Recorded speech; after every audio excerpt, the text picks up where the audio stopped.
In this lesson, we'll start to incorporate some lighting into our scene to more closely match our background image. Okay, so at the moment, what we're seeing in our renders is really just a result of some reflection mapping and basically just our default light in the scene. So what we want to do is now start to come in and begin matching the lighting a little bit better to our background image.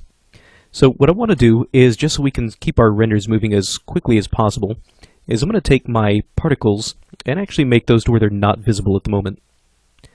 So let's go ahead and just in the display tab, really without any particular thing selected, let's just go in here and turn off our particle systems. So by checking that on, that means that this is currently hidden. And what that should allow us to do is render out, and renders should go by a little bit faster now that we don't have to recalculate our particles.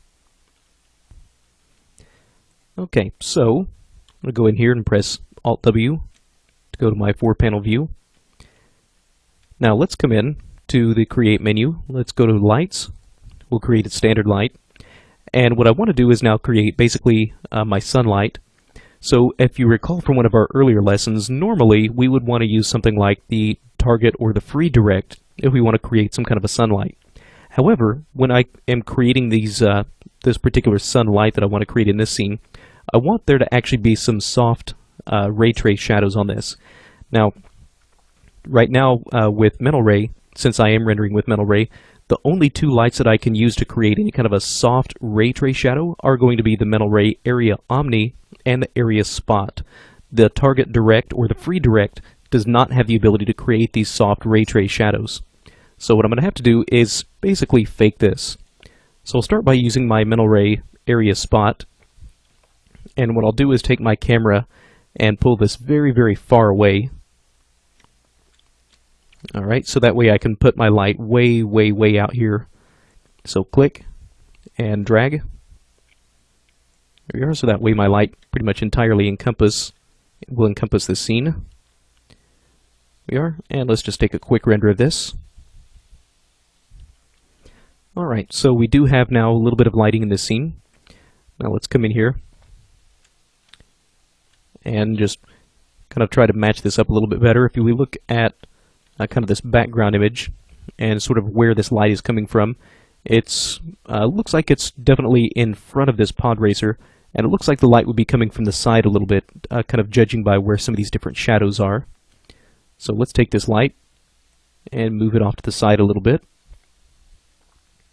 so that way we can start to get some shadows over here, and maybe move this light a little bit more straight up. There we are, so we can try something like that.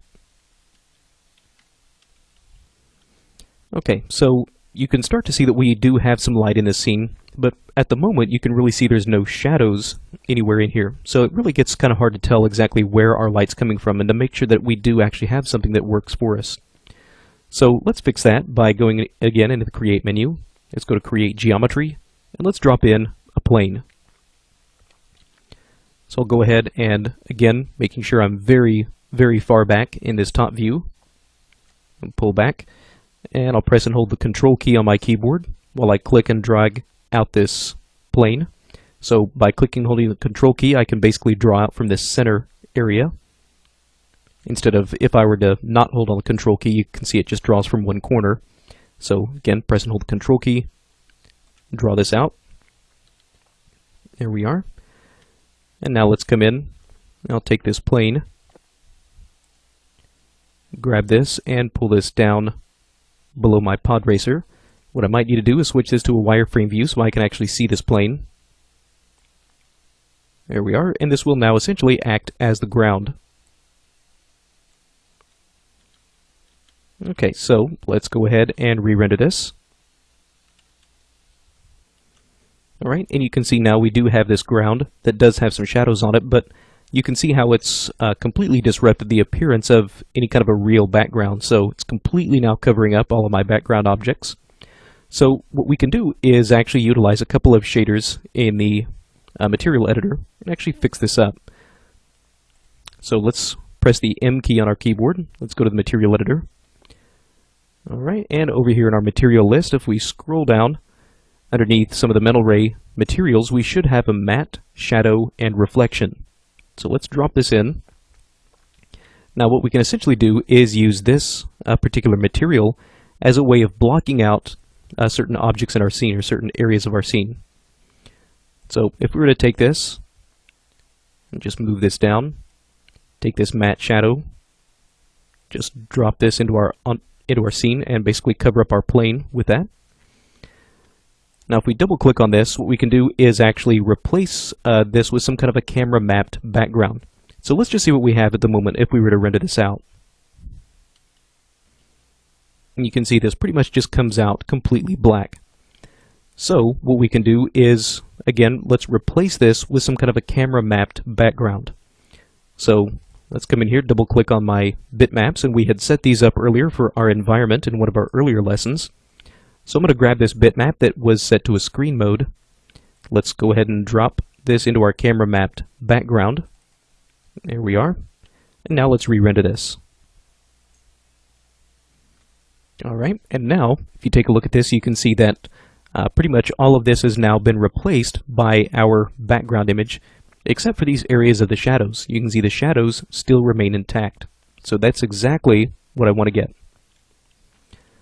So now let's come in here, just test this at maybe one of our earlier frames. There we go, and re-render this. Alright, very nice. Now let's start to soften out some of these shadows a little bit, which is really the main reason I wanted to drop in this spotlight. So let's pull the camera back. Let's grab this. And let's take a look inside the modifiers. Let's take a look inside the area light parameters rollout. Open that up. And if you recall from one of our earlier lessons, we could start to control the softness of our shadows using this height and width. So let's take this, bump up the height and width to a little bit higher value, and let's re-render this. Alright, and you can see in the render that comes back, it really doesn't make a whole lot of difference as far as the overall softness of our shadow. So because this light is so very far away from our scene, that probably means that we'll have to take this height and width and really start to crank this up to a pretty high value before we start to see any real difference. So I'm going to take the height and width both up to 100 and re-render. Alright, and now we can start to see just the very, very slightest bit of softening that's happening here, so at least we know we're on the right track. So let's now take this, bump this up to something like 300 and re-render. Alright, excellent. So you can see now that gives us just a little bit more of a soft shadow in here compared to what we had before.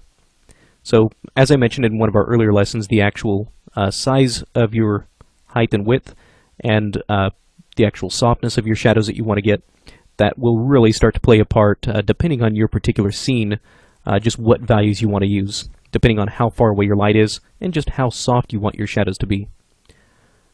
Alright, now let's come in and maybe start to make this sunlight a little bit stronger. So go ahead and start to increase this multiplier and re-render. Alright, that's a little bit better. But let's maybe go ahead and increase this a little bit more so that way our sunlight is still a little bit stronger. Alright, in my case looks like a multiplier of 2 is working out pretty well.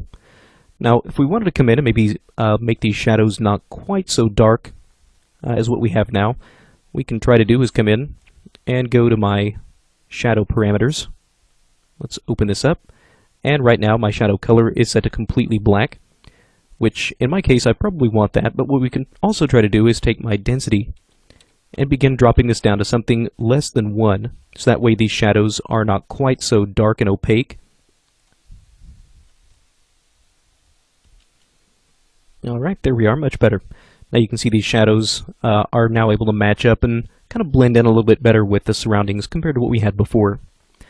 Alright, so now that we have our main light set up, what we'll start to do in our next lesson is learn how we can start to incorporate some secondary indirect illumination into the scene.